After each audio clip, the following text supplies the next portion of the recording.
Are you tired and feel even more overwhelmed at the thoughts of dedicating a significant amount of time and effort to a complete life transformation program? Do you feel stuck in a daily grind of stress and really want to bring change to your life, but don't know and are already too busy to find out where to even start? If so, you're not alone, and the good news is there are answers. You can start experiencing noticeable change without needing to completely overhaul your life at once. And you can say goodbye to the frustration of feeling like you need to dedicate an enormous chunk of your non-existent available time to a massive transformation program. In this video, I'll be sharing with you 5 simple but powerful ways to start the ball rolling in breaking free from a rat race and bring change to your life without adding more to your workload. You will also discover why doing everything at once isn't necessary for instant impact. So let's get on it and take back your life today.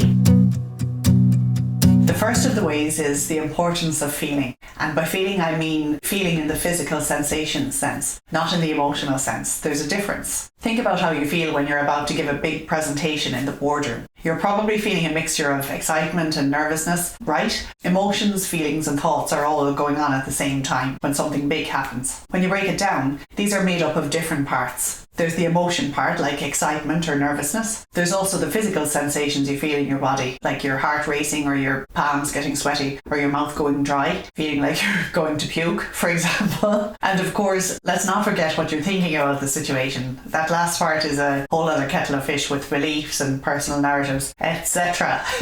Feelings is the simple term we often use to describe all of these interchangeably. But in this instance, I'm talking about feeling in the sense of physical sensations you feel in your body. An unbelievably effective and instant change is stopping for a second and registering and acknowledging what you're feeling physically in your own body at a moment in time. This does a whole range of things. Firstly, it interrupts the pattern of behaviour. You can't change anything if you keep repeating the pattern that isn't working for you. This one thing is enough to make a change in a given moment. It's easy, it's quick, and it doesn't involve having to tackle trying to change your emotions or thoughts by force in an already stressful situation. Secondly, it calls your attention back home from the million places it's been scattered. And thirdly, you've moved yourself to the top of the pecking order in your life, and that is nobody else's responsibility, only yours. A common piece of self-talk can be, they don't see me as important, or they ignore me, or they just disregard me. Here's the thing though, when you place your attention on everything under the sun except yourself, then you become one of the them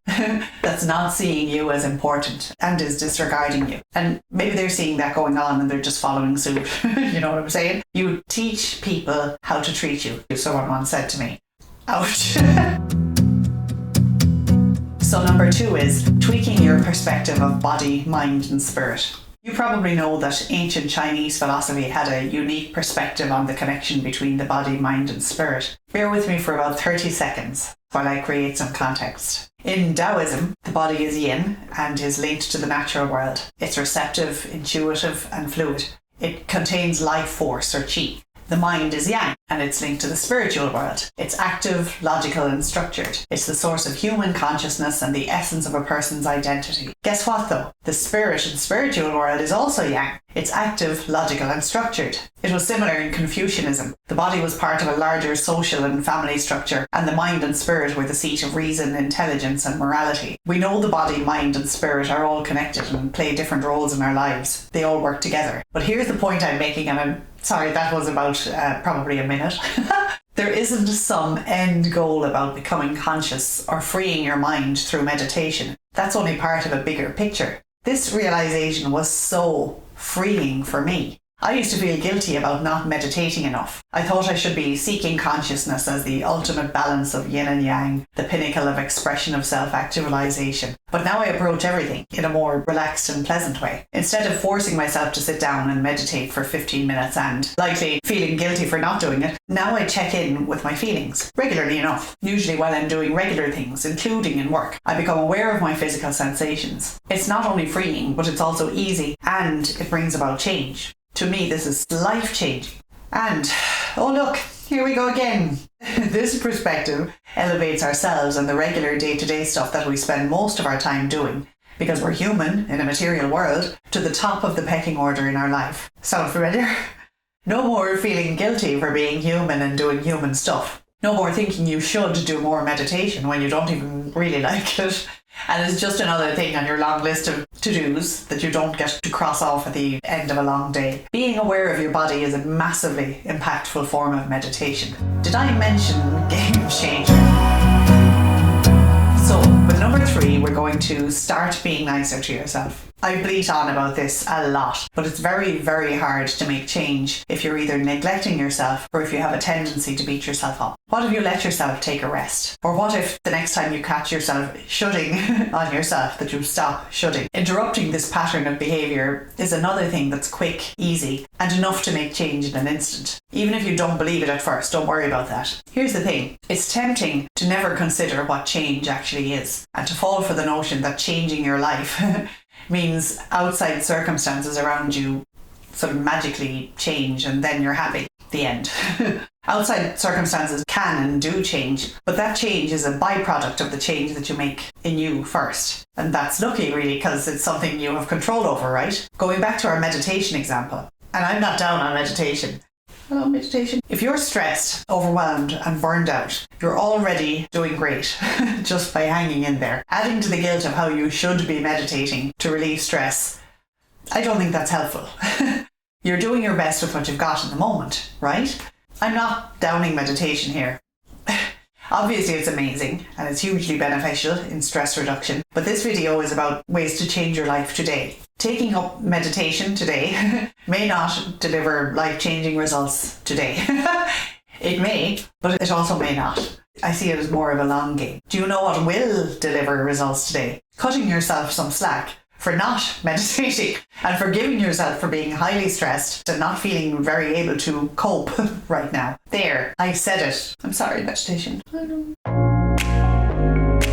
The 4th way is gratitude. I'm sure you've read the advice to keep a gratitude journal and to write in that at the beginning of the day or the end of the day all that you're grateful for. It's good advice. I think when you're overwhelmed and burned out though, adding anything more to be done to your day at all can seem like an awful lot to take on. A gentle introduction to this, and one I find to be very effective, and it's easy and it's enjoyable, is gratitude thoughts. Pick a specific time in the day that suits you. For me, it's the very first thing in the morning when I wake. If something is on my mind, I have to consciously bring my thoughts to gratitude. But you get the picture. It can be as simple as thank you for a comfortable bed and a safe, warm house to sleep in. I hope you have that in your life to be grateful for every morning and night. I'm a happier person in general when I start my day with gratitude. Try it out.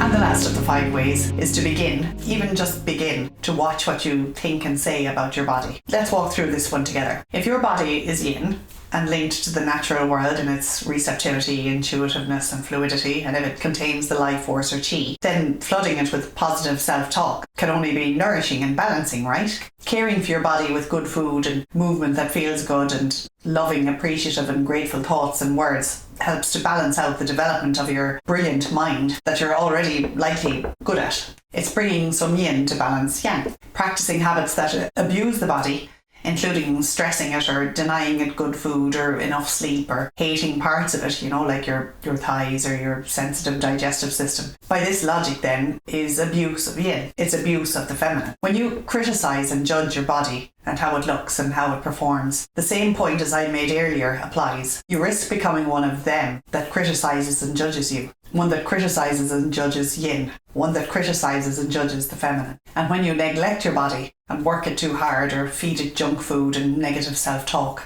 and generally don't even give it a second thought unless it acts up, you risk becoming one of them that neglects you. One that neglects yin and one that neglects the feminine. I think it's important to care for ourselves as well as those around us and the planet. And change, like charity, begins at home.